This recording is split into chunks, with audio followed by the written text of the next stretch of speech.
শিকার হতে দিচ্ছি না জীবন মহিলা স্বার্থে বিজেপি অবিলম্বে মহিলা মুখ্যমন্ত্রীকে পদত্যাগ করতে হবে মহিলা মুখ্যমন্ত্রীকে পদত্যাগ করতে হবে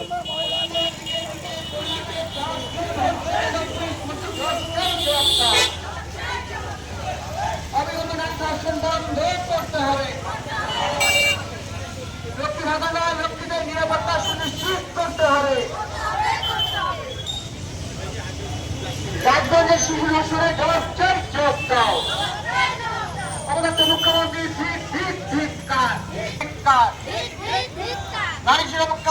নারী সুরক্ষার নিরাপত্তা সুনিশ্চিত করতে হবে। দিকে দিকে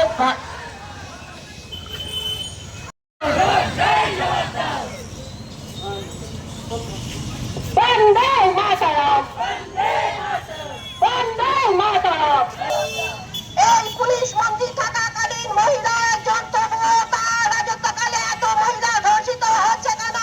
পুলিশ মন্ত্রী জবাব চাই। একের পর এক ডাক্তার গণধর্ষণ হচ্ছে কেন? পুলিশ মন্ত্রী জবাব দাও। বন্দে মাতরম। ধর্ষণ হচ্ছে কেন? পুলিশ মন্ত্রী জবাব চাই, জবাব দাও। বারবার পশ্চিমবঙ্গে ধর্ষণ হচ্ছে কেন? পুলিশ মন্ত্রী জবাব চাই, জবাব দাও। এই ধর্ষণের প্রতিবাদে বিজেপি লড়ছে। মাতাকে বন্দে বিজেপি। ও মহিলা মুখ্যমন্ত্রী হায় হায়, ও মহিলা মুখ্যমন্ত্রী হায় হায়। অবিলম্বে নারীদের নিরাপত্তা দিতে হবে, অবিলম্বে নারীদের নিরাপত্তা দিতে হবে। সবাই জানি গত পরশুদিন বর্ধমানের একজন মেডিকেল ছাত্রী, তিনি আবার দুষ্কৃতীদের দ্বারা ধর্ষিতা হয়েছেন। সেই ঘটনার প্রতিবাদে ভারতীয় জনতা পার্টি গোটা পশ্চিমবাংলার বিভিন্ন জায়গাতে আর বিক্ষোভ কর্মসূচি হচ্ছে, সেটা মহিলা মোর্চার ব্যানারে হচ্ছে। আমরা তার সাথে ছিলাম। আমাদের ইসলামপুরেও মহিলা মোর্চার ব্যানারে আমরা এই ধর্ষণের প্রতিবাদে আগামীতে কোনো মহিলা যাতে আর ধর্ষিতা না হয়, কোনো জায়গাতে যাতে ধর্ষণের ঘটনা না ঘটে, ইসলামপুরের সমস্ত মহিলারা মা বোনেরা সুরক্ষিত থাকে, এই দাবি নিয়ে আজকে ইসলামপুর থানার সামনে আমরা বিক্ষোভ কর্মসূচি করলাম। নয়, তারপর পরপর চলছে। আরজিকর থেকে শুরু হয়েছে, তার আগে তো ছিল মানে মেডিকেল কলেজে সুরক্ষিত নয়। আরজিকর তার একটা প্রধান গেল। এরপরে আমাদের এই Bardhaman medical college, Bardhaman private medical college, সেই কলেজের ছাত্রী সুরক্ষিত হলো না, তাকে ধর্ষিত হতে হলো।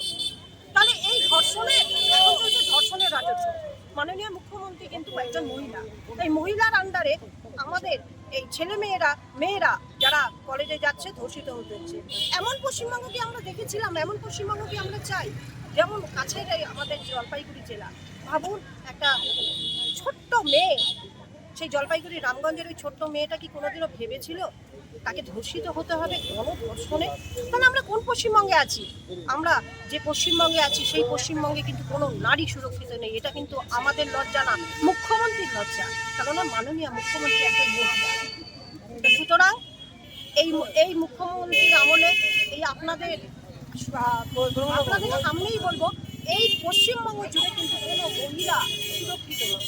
কি স্কুল, কি কলেজ, কি মেডিকেল কলেজ, কি রাস্তায়, যেখানেই যাব দেখবো মহিলারা টিচিং এর শিকার হচ্ছে। আমাদের ইসলামপুরে যদি বলি, ইসলামপুরে কিন্তু মহিলারা এখন বেরোতে গেলে তাদের বাবা মা 10 বার ভাবে।